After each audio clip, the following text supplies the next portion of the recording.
Assalamualaikum and hi everyone. So we are still in chapter 2, Thermochemistry. In this video, we're going to discuss a new subtopic 2.4, Born-Haber cycle, and at the end of this lesson, you should be able to. So we have 4 different learning outcomes. First, define lattice energy and electron affinity. Explain the following effect to magnitude of lattice energy, which is on ionic charges and ionic radii. Construct the Born-Haber cycle for simple ionic solid using energy cycle diagram and energy level diagram. And lastly, calculate enthalpy changes using Born-Haber cycle. So now let's take a look one by one.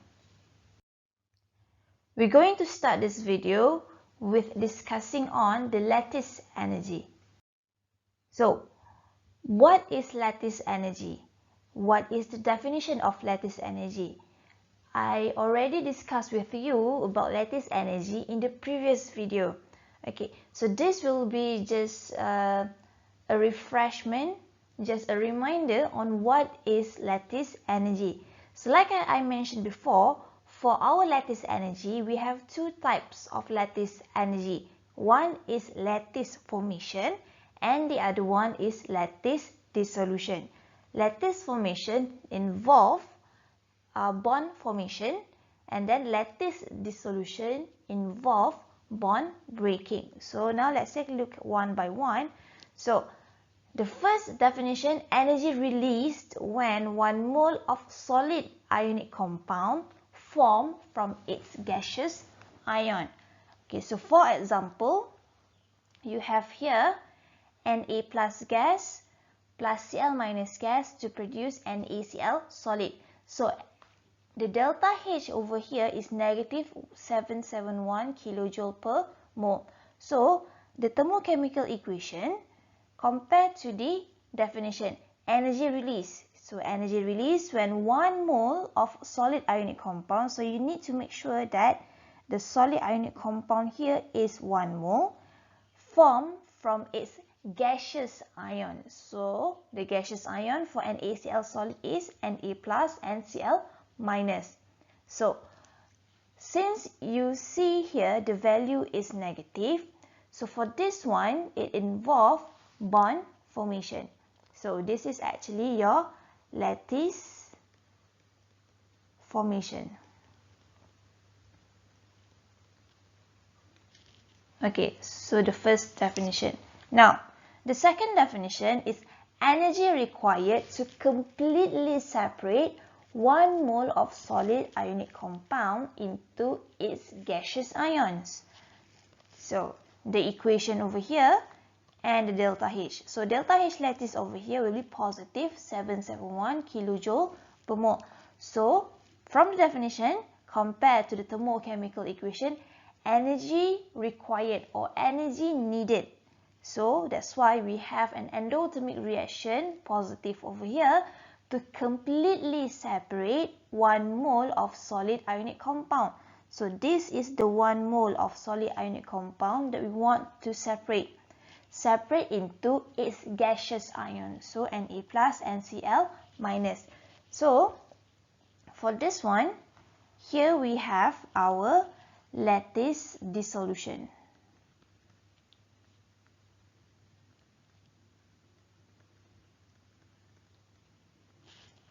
So, like I mentioned before, for lattice dissolution, for this one, the value of positive 771 kilojoule per mole, this will be used when we are calculating delta H solution.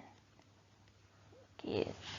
We must use the lattice dissolution value, okay, which is positive 771.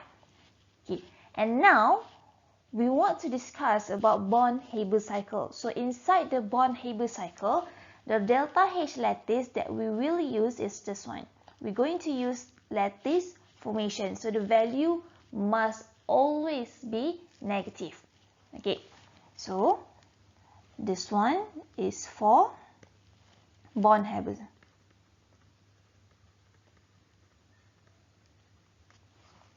Okay, And if you can see over here,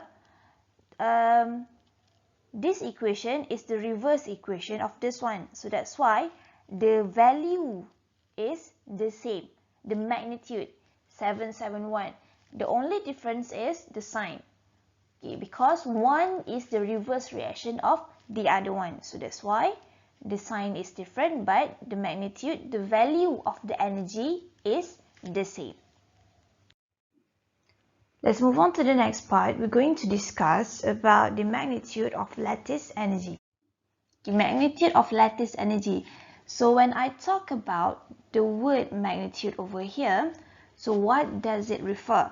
So from our delta H lattice, okay, it doesn't matter if you have a positive or the negative value.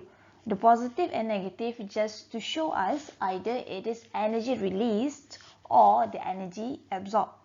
Okay, so to compare either the value is bigger or smaller, the energy is bigger or smaller, we're going to focus only on the value over here. So this is the magnitude. So the bigger the number, meaning the bigger the energy. Either it is released or it is absorbed. Okay, so lattice energy is directly proportional to its ionic charge and inversely proportional to its ionic size. Okay, because when we talk about lattice, lattice is an ionic solid. So lattice, ionic solid, and this ionic solid is built from its ions. Okay, it's gaseous ions. So the energy released or the energy absorbed by a certain lattice will depend on these two, the ionic charge and the ionic size. Okay, so the larger the lattice energy, the more stable the solid, meaning the bigger the value over here. So the positive and negative sign, you just put it aside. Okay, this is not like mathematical number. Okay, just focus on the part over here. Okay, the value. The bigger the number of the lattice, the energy over here, the bigger the number over here, meaning we will have a more stable lattice. Okay, a more stable solid. So now, example, I have these two value. So delta H lattice of AX is negative 200 kJ per mole and delta H lattice of BX is negative 300 kJ per mole. So how do you read these two, the negative 200 and negative 300? So the energy released to form 1 mole of AX is 200 kJ and the energy released to form 1 mole of BX is 300 kJ. So now, which lattice has bigger energy? Which lattice release bigger energy? So it will be BX over here. So if you see this through mathematical lens, negative 200 and negative 300. Okay, negative 200 is smaller compared to negative 300, but we will not use that. Like I mentioned before, the one that we're going to focus only on the magnitude, negative 200 and 300. So the bigger the value, meaning here 300, the bigger the energy. So that's why BX has higher lattice energy than AX. Thus, BX is more stable than AX. Okay, so just now, we are going to discuss about the magnitude of lattice energy. Okay, so the magnitude of lattice energy will increase as, okay, so before that, this is the relationship between the lattice energy and the ionic size and ionic charge. So our factor will be ionic charge and ionic size. Okay, so the first one, we're going to look on the effect of ionic charges. Okay, so the magnitude of lattice energy will increase as ionic charge increase. Okay, why? Because the electrostatic forces of attraction between ions increases, thus the lattice energy will increase. So it will release more energy. It will become more exothermic. Okay, so how do we visualize this? So this is the example. So I have two ionic compound, MgF2 and MgO. Okay, now, so to make it a bit clearer, so let me break these two ionic compound to its ion. So for MgF2, the one that we have is Mg2+.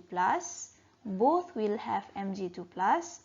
And for MgF2, we have F-. For MgO, we have O2-.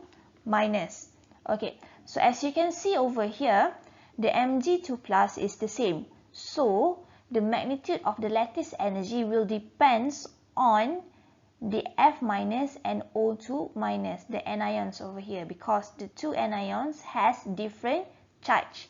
Okay, so as I mentioned before, as the ionic charges increase, the electrostatic forces will also increases, thus the lattice energy will increase. So that's why over here the charge of O2- is bigger than F-. We have -2 versus -1.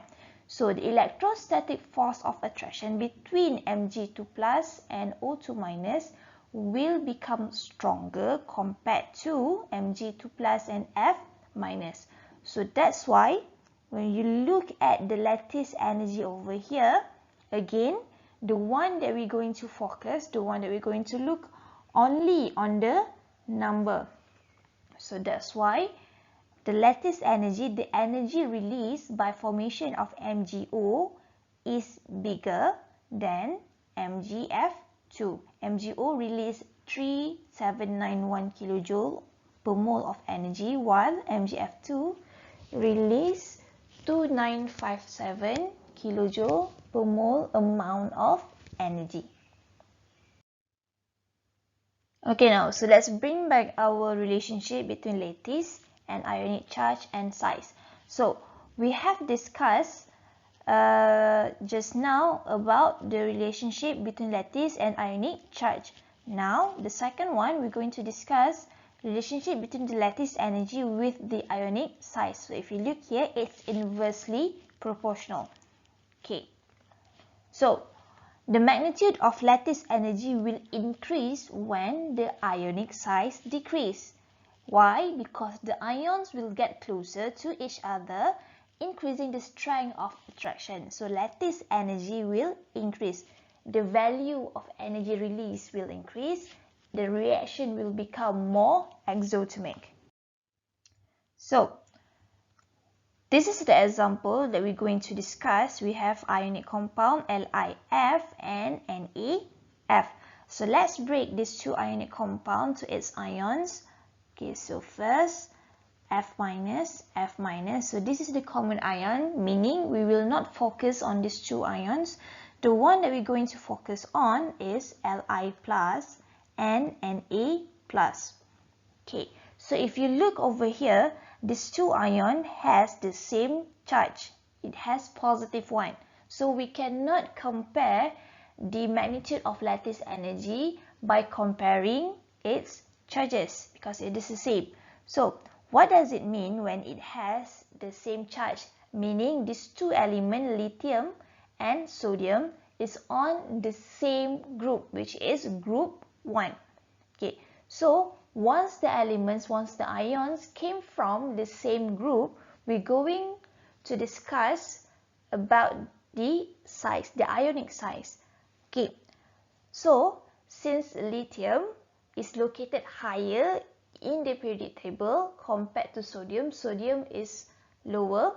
Okay, so that's why the size of Li+ is smaller than Na+. So when the size of Li+ is smaller, the electrostatic forces between Li+ and F- is stronger than between Na+ and F-. Why? Because the distance between Li+ and F- is shorter. So when the distance is shorter between those two ions, it can attract more strongly compared to Na+, which is bigger. So the distance between Na+ and F-, the nucleus, is more further. Okay, so when more further, okay, so the attraction is weaker. Okay, so that's why we have the lattice energy of Lif is bigger than NaF.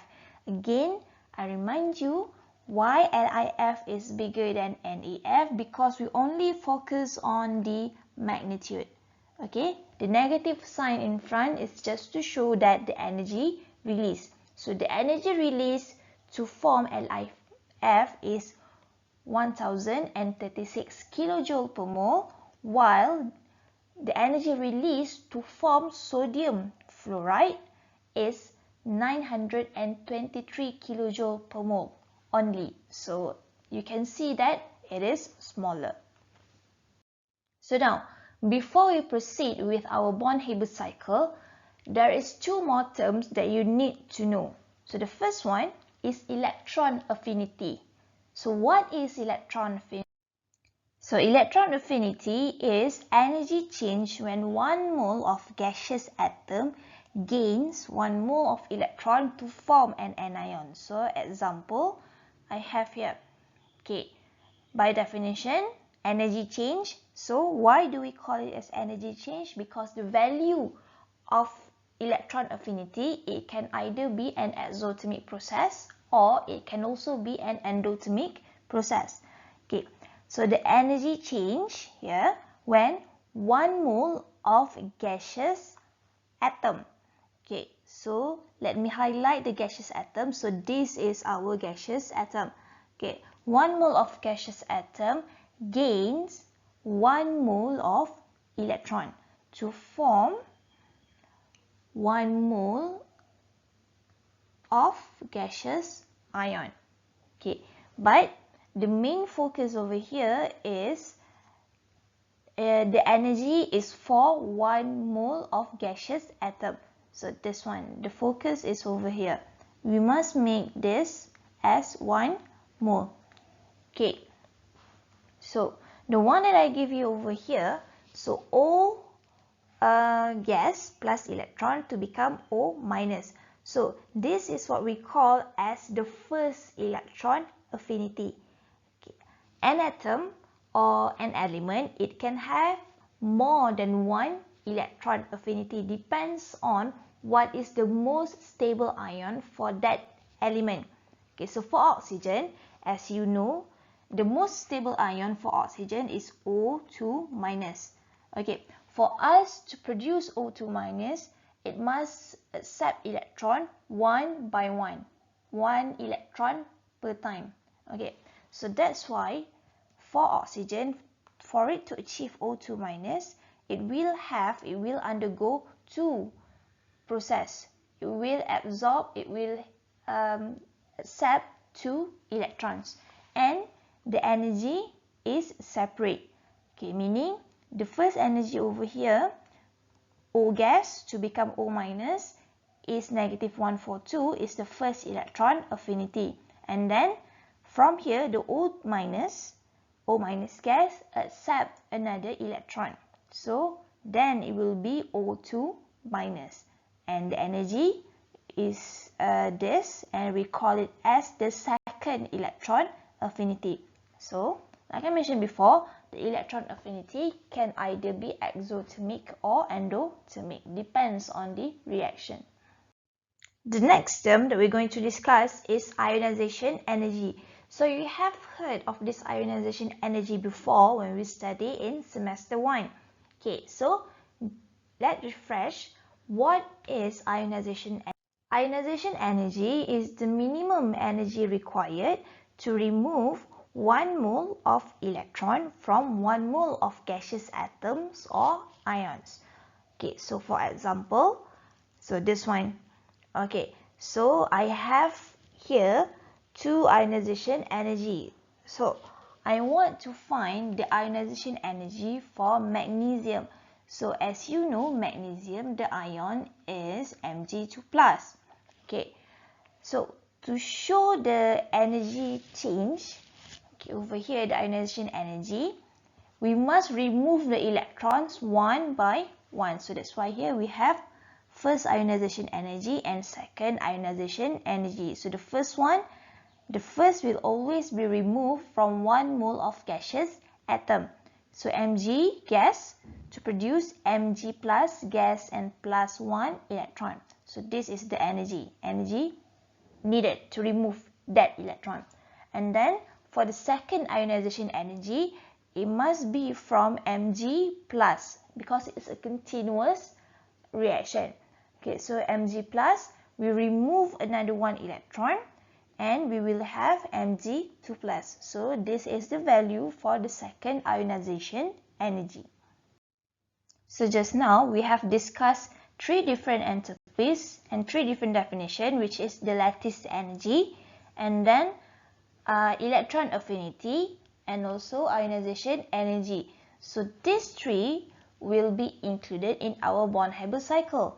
And besides those 3, you need to recall back what is the definition of delta H formation and also delta H atomization, because okay, right now we already have 5 terms and all of these 5 terms will be used inside the Born-Haber cycle. Okay, so let's start. So Born-Haber cycle is a series of steps from elements to ionic solid compound for which all the enthalpies are known experimentally except lattice energy. So what does it mean by here? Okay, so Born-Haber cycle is actually an application of Hess's law. So the one that we want to find is this one, delta H lattice, but this value we cannot produce it experimentally. Okay, while the other values, okay, which is the delta H formation, delta H atomization, ionization energy, and also electron affinity, these 4 terms, these 4 enthalpy can be determined by experiment. Okay, by using all those information, we will create an energy cycle diagram for us to find what is the value of the lattice energy. Okay, and for the energy cycle diagram, it will always be fixed where first we will have delta H formation over here. Okay, and then it will goes to atomization. After atomization, then we can go for electron affinity and also ionization energy. And only after that we can find the delta H lattice. Okay, so I will show you one by one on how to use the Hess's law for finding the delta H lattice. So now let's look at one example for the Born-Haber cycle. Okay, so this is the question that I give you. So by using the following data, construct the Born-Haber cycle for lithium fluoride solid and calculate its lattice energy. So if you look over here, the information that you have enthalpy of formation, atomization, first ionization energy, electron affinity, and also lattice energy. And take a look at the lattice energy. Like I mentioned before, okay, this is the one that you want to find. So like I mentioned before, for Born-Haber cycle, the value of lattice energy will always be negative. Okay, to answer this question, there will be 2 methods on how you will do your Born-Haber cycle. Okay, so the first method is by using the energy cycle diagram. So let's take a look on how to do the energy cycle diagram. Okay, so before we start with the energy cycle diagram, for the beginning, I want you to do this. Okay, what I want you to do right now is for you to write down all the equations given over here. You only been given the information, the enthalpy of formation, atomization, ionization energy, electron affinity. Okay, so to make it more clearer for you at the first stage right now, since you are still learning, okay, I want you to write down all the equations first. So here we have 1, 2, 3, 4, 5. Okay, so write down each and every one of these enthalpy equations. So let's start with the enthalpy of formation. So for the first one, enthalpy of formation of lithium fluoride. So remember the definition: when heat change when 1 mole of compound, so lithium fluoride is solid, is formed from its elements. So the element is lithium and fluorine, okay, at their most stable state. So the most stable state for lithium is solid, and the most stable state for fluorine is F2 gas. Okay, from its element at their most stable state at standard condition. Okay, and then please make sure that you balance the equation, and take note that the one that needs to be 1 mole is lithium fluoride. So this one needs to be 1 mole, so you adjust the other.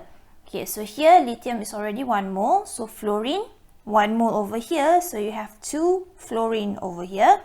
So we want only 1 atom of fluorine, so half F2. So label this as delta H atomization, and the value is negative 617 kilojoule per mole. So this is the first one. Okay, next, the second equation. So equation number 2 is for enthalpy of atomization of lithium. Okay, so atomization of lithium is when 1 mole of gaseous atom is formed from its element. Okay, from its element at their most stable state. So 1 mole of gaseous atom, so our gaseous atom over here is lithium gas. So lithium is formed from its element, so its element is lithium solid, the most stable state of lithium. Okay, so you need to make sure that the 1 mole is lithium over here, and it must be in gas phase. And then write down, okay, delta H atomization. Oh, before I forget, this is not atomization, up here is formation. So delta H atomization is positive 161 kilojoule per mole. Okay, the second one. Now the third one, enthalpy of atomization of fluorine. So 1 mole of gaseous atom formed, so our gaseous atom right now is F gas. Okay, from its element, so element at their most stable state, so fluorine F2 also in gas form. Okay, so even though this is gas, this is also gas, but the difference here is this is an atom, a fluorine atom, while this is a fluorine molecule. Okay, so for atomization, we want 1 mole of fluorine atom only, okay, in gaseous phase. So balance your equation by writing down half F2. So 1 over 2 times 2, so we have 1 fluorine. Okay, so here you put as delta H atomization is positive 79.5 kilojoule per mole. Okay, next is the first ionization energy of lithium. So recall back, the definition is minimum energy required to remove 1 mole of electron from 1 mole of gaseous atom or ions. Okay, so since it is for lithium, okay, so write down the equation. Okay, so for lithium, the first ionization energy, so energy required to remove 1 mole of electron. Okay, so meaning you need to have here 1 mole of electron from 1 mole of gaseous atom or ion. So this is our 1 mole of gaseous atom. Okay, to become 1 mole of gaseous ion plus 1 electron. Okay, so 1 electron removed from 1 mole of gaseous atom. So since it is the first ionization energy, so write down over here IE, okay, and the value is positive 520 kilojoule per mole. Okay, proceed with the fifth one. Okay, electron affinity of fluorine. So we're going to write down, so based on its definition, energy change when 1 mole of gaseous atom gains 1 mole of electron. So our gaseous atom is fluorine gas and it gains 1 mole of electron, so it will produce F minus gas. So let me highlight the 1 mole over here. 1 mole of gaseous atom accept 1 mole of electron. So we label the energy here as EA. So it will be, the value given is negative 328 kilojoule per mole. Okay, and the last one, lattice energy of Lif. Okay, so I just write it down for you. So this is what we want to find. So the lattice energy, so remember, it's lattice formation. So energy released when 1 mole of solid ionic compound is formed. So our solid ionic compound is Lif. Okay, formed from its gaseous ion. So the gaseous ion, the ions that we have is Li plus gas and F minus gas. So look how does it differ. Equation 1 and equation 6. 1 is formation. Okay, 6 is lattice. Okay, so delta H lattice. And since this is a lattice formation, so the value will be negative and we need to find the 1 mole energy released is when 1 mole of lithium fluoride is formed. Okay, so now let's start with the energy cycle diagram. Okay, how are we going to start with the energy cycle diagram? So the first equation that you will write down, okay, it will be the enthalpy of formation. So write this down first. So Li solid plus half F2. Okay, so I make the equation a bit further over here. Okay, let me draw it closer.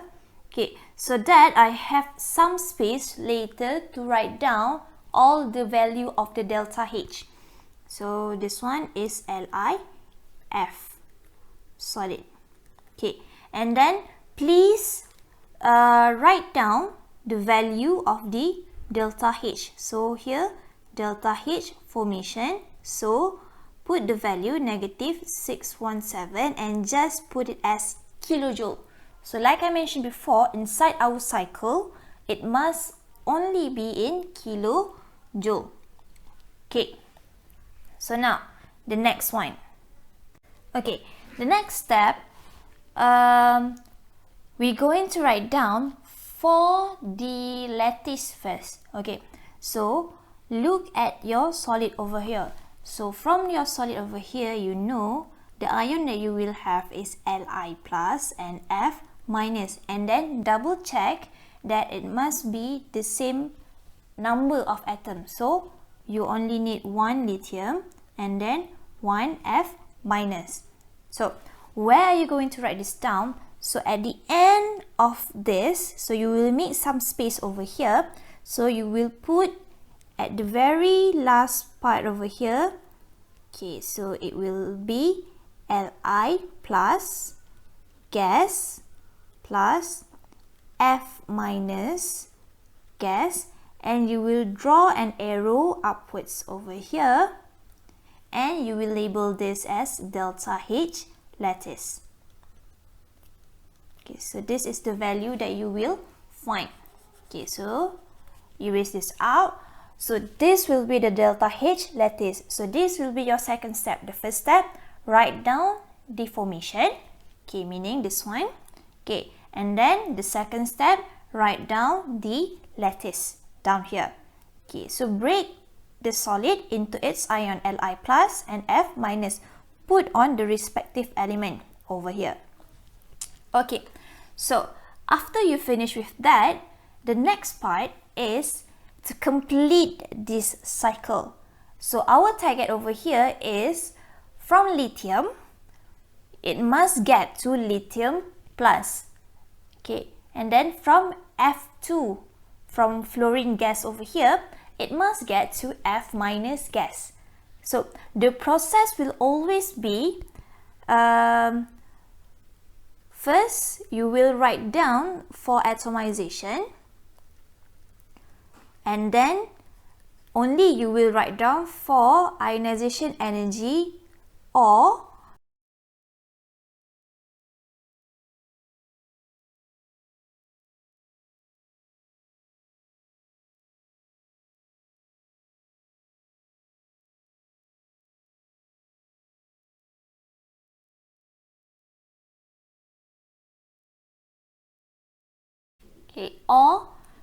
our electron affinity. Okay, so it will go accordingly. So what do I mean by that? So here for lithium, it will undergo atomization first. Okay, so atomization Li solid to Li gas. Okay, meaning it will undergo reaction 2. So you will label this one as delta H1 and put the value as positive 161 kilojoule. So the equation is exactly like equation 2, Li solid to Li gas. So that's why we just take the value over here and put it as delta H1. Okay, so that will be your atomization. So the next one is from Li gas to Li plus. For this one, okay, what you will do is, okay, put another arrow over here. So Li gas to Li plus. It is your equation number 4, ionization energy. Okay, so put here as delta H2.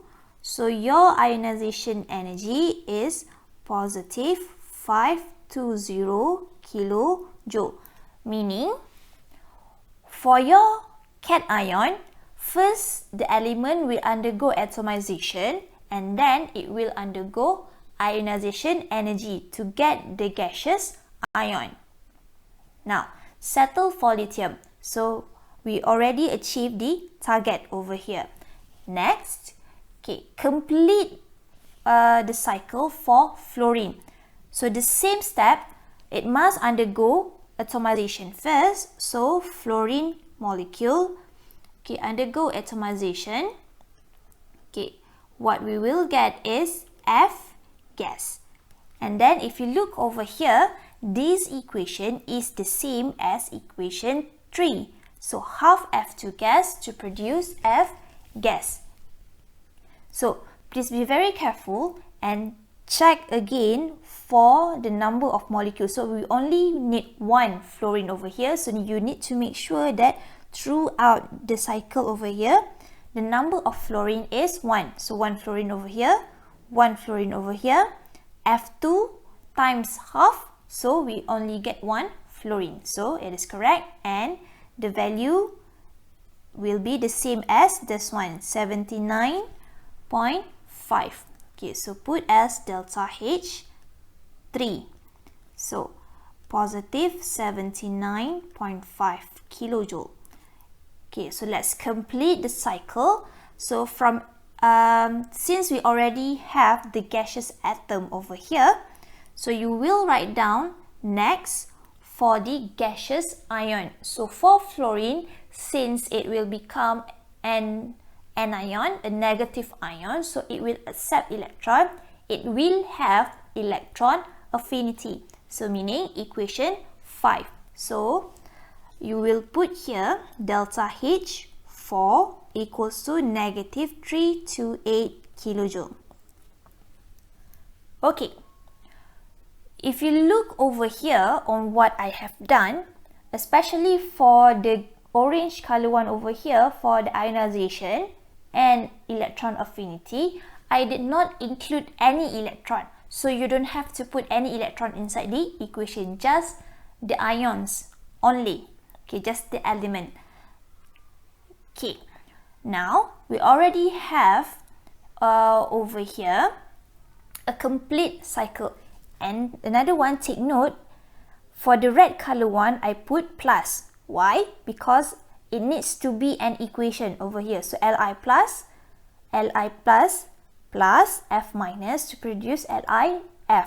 While over here on the purple color one, there is no plus sign because there is no reaction between Li gas and F gas. Okay, just a reaction from Li solid to Li gas and a separate equation, half F2 to F. Okay, now after you complete your cycle, the next thing that you need to do is calculate. So we need to find what is the value of the delta H lattice. So since the energy cycle diagram for this one Haber, okay, it follows Hess's law. So the one that we have learned before this still applied. Okay, so what do I mean by this? Okay, take a look at the arrow.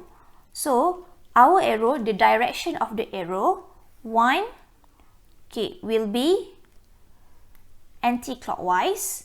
The other one will be clockwise. So let me highlight this. So this yellow color arrow for the clockwise rotation. And if you look here, the only arrow that follows the yellow arrow is only delta HF. Okay, so write down. So delta, okay, so delta H formation equals to, so all of the other arrows, so let me change this, let's say to blue color. Okay, so here the blue color arrow, so all the other arrows, delta H1, delta H2, 3, 4 and lattice follows the anti-clockwise arrow. The direction is all the same. So that's why delta HF will equals to delta H1 plus delta H2 plus delta H3, delta H4, and lastly plus delta H lattice. So this will be your equation, and make sure you write this down first, and make sure if delta H1, clearly we can see, oh, this is the value of delta H1. This is delta H1 over here. Okay, so substitute all the information that we have.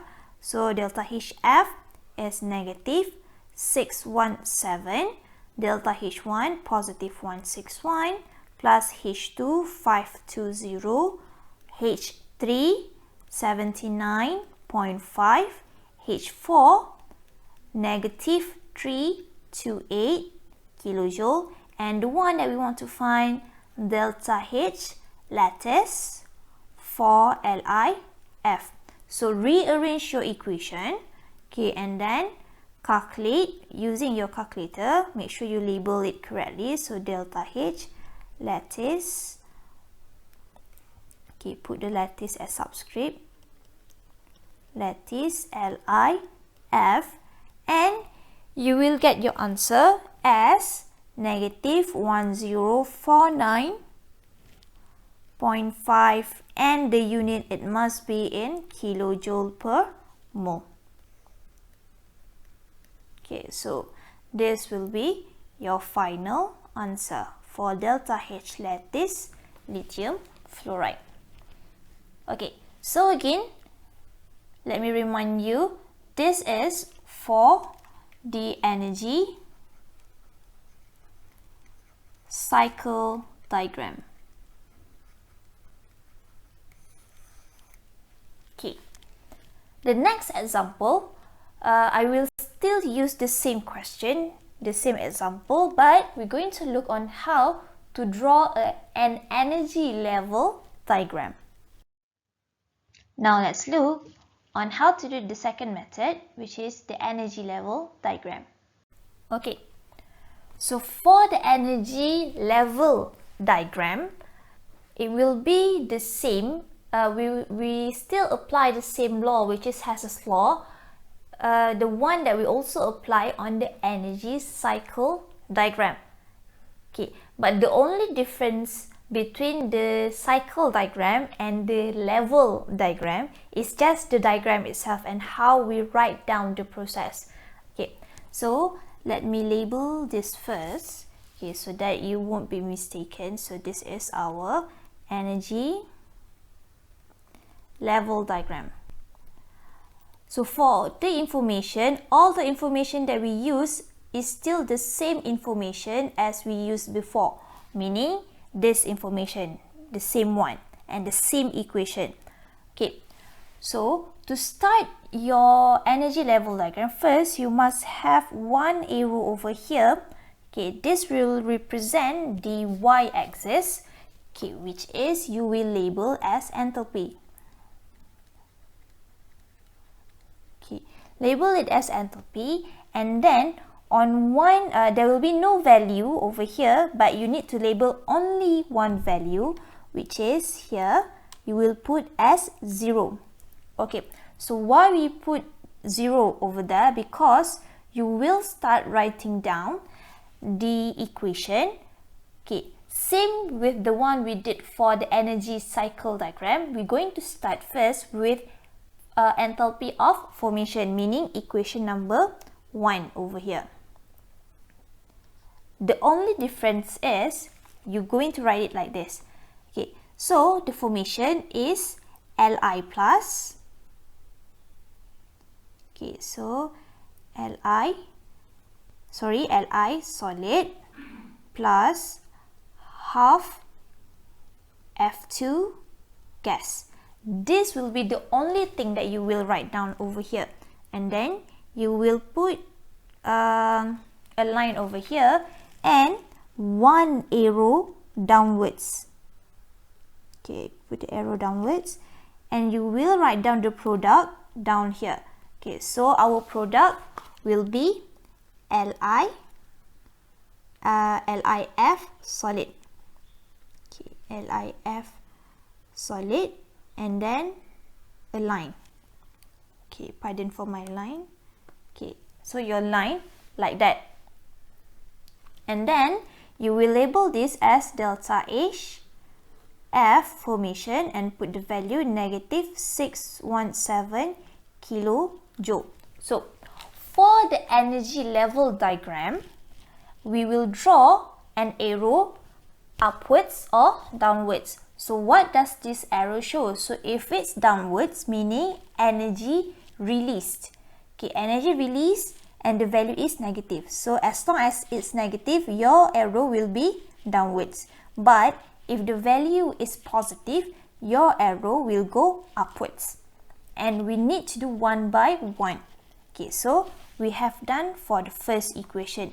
The next one, we're going to do the atomization first. Okay, so for energy level diagram, what you will do is you will do atomization for both atoms first. So let's say I want to start with lithium. Okay, so for lithium, the value is positive 161. So let's say I put the arrow upwards since I want to do it for lithium. So I put the arrow next to lithium, and you need to make sure that the tail of the arrow must touch the line over here, and the head of the arrow must touch the other line. Okay, the one that we're going to draw for the next part. So here you will write down, okay, the only one that will change is lithium solid over here, because we want to atomize the lithium solid. So it will become Li gas. Do we do anything to fluorine? No. So just write down fluorine back. So half, or let me just put it as blue color since we haven't changed anything. So half F2 gas over here. Okay, and then label here as delta H1 as positive 161 kilojoule. So the reaction is from lithium solid to lithium gas, atomization. Okay, second equation. Next, you will atomize fluorine first. Okay, if in energy cycle diagram, we do it one by one. So lithium, and then after that, only we did for fluorine. Okay, but for this one, we're going to do it one by one.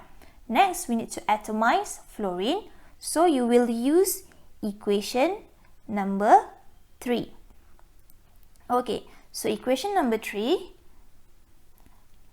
So since it's for fluorine, okay, and if you look at the value, 79.5, the value is smaller than 161.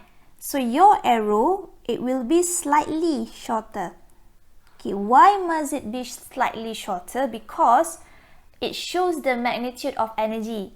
The axis over here shows the amount of energy. Okay, so that's why for the energy level diagram, you need to be a bit precise, okay, about the size of the arrow. So lithium gas over here, okay, we did not do anything to it, so just write down again Li gas, plus we change this one.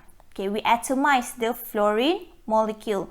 Okay, so we will get F gas, and then label here delta H2 equals to positive 79.5 kilojoule.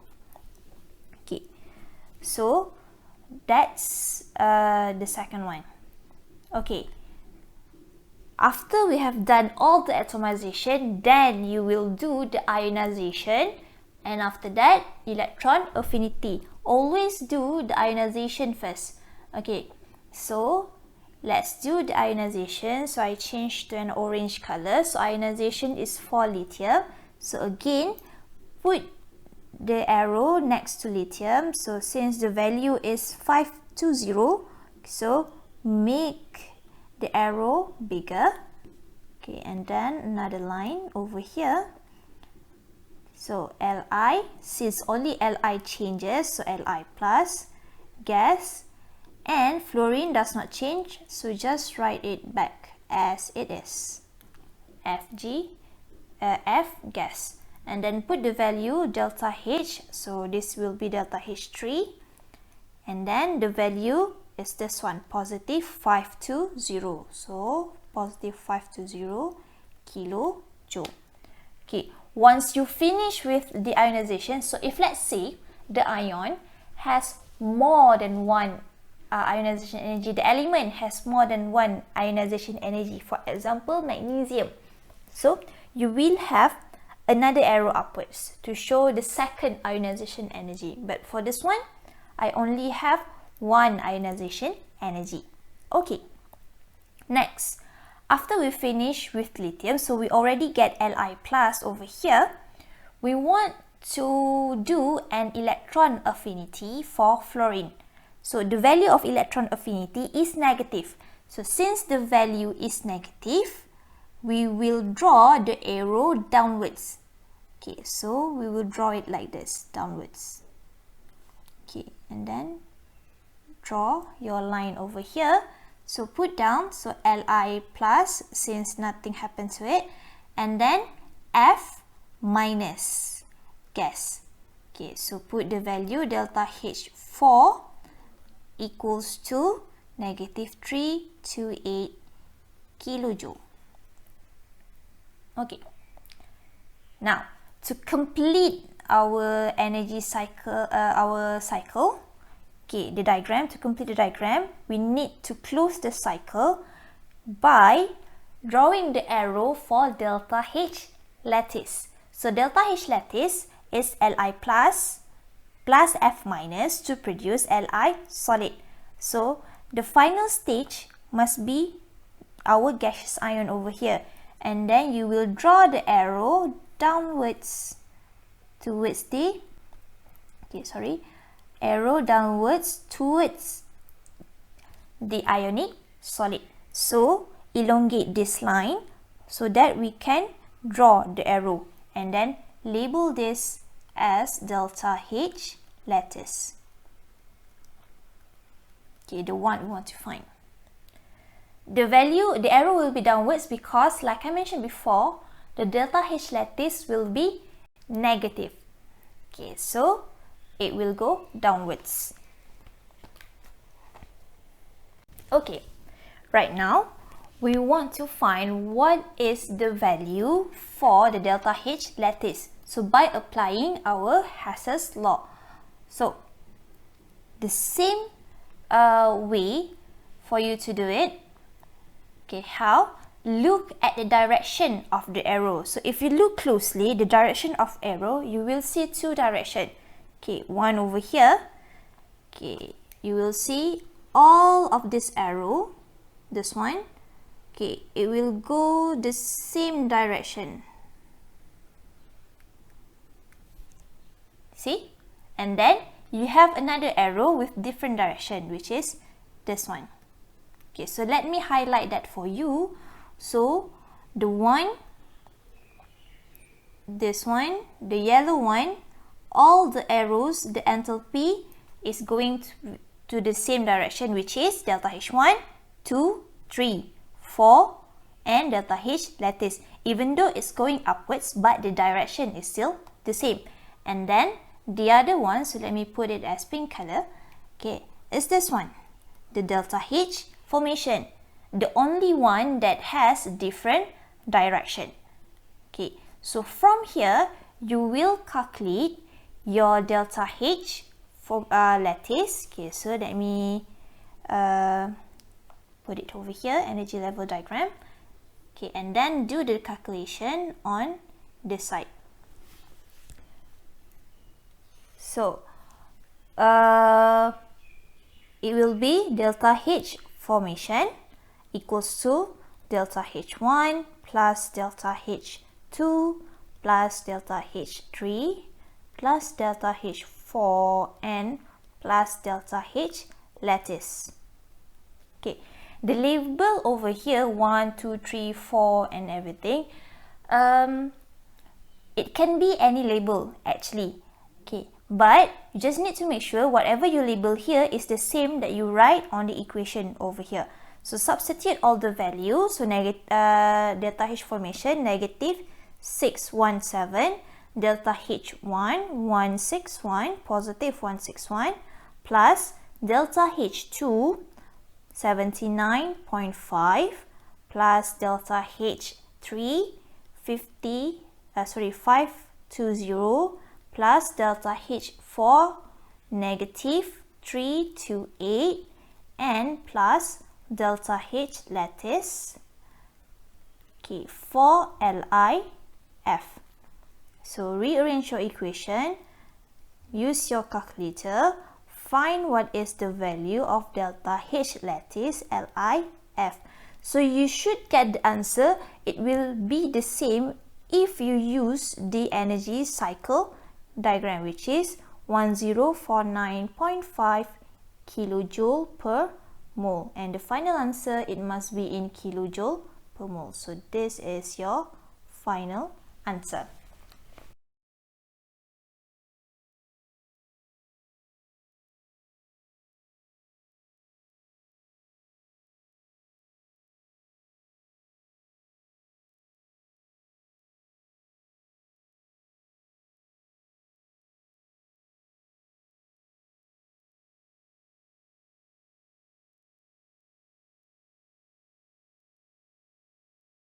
So the energy level diagram over here, it will be slightly tricky to write down. Oh, and before I forget, in exam, okay, like I mentioned before, please do not write this arrow. Okay, the only thing that you need is just this diagram. So the energy level diagram is a bit tricky to do, and if let's say you are not confident enough to draw this one, just do the energy cycle diagram. It is accepted in exam and it is way easier. Okay, but if let's say the question demands, the question says that draw the energy level diagram, so you need to make sure that you know how to draw. Or in exam, the question will give you the energy level diagram. So it just says that, okay, label delta H2 and then question mark. Okay, so example, delta H2 question mark over here. So it says that identify what is the delta H given. Okay, what is the name of delta H? So you need to know, okay, look closely, okay, on what reaction occurs. So for example, if it's delta H2 over here, it's half F2 to F gas, because you see the only change, the lithium does not change, changes occur on the fluorine. So you know that this will be delta H atomization of fluorine, or enthalpy of atomization of fluorine. Okay, here if you are not sure either to put F2 or F, just write down fluorine. Spell the word fluorine itself. Okay, so again, I recommend you in exam just to draw the energy cycle diagram. Okay, but you need to know the energy level diagram, and you need to know how the energy level diagram is constructed. And then you need to know for each delta H over here, what's the name of the enthalpy. Okay, so that will be the example for energy level diagram.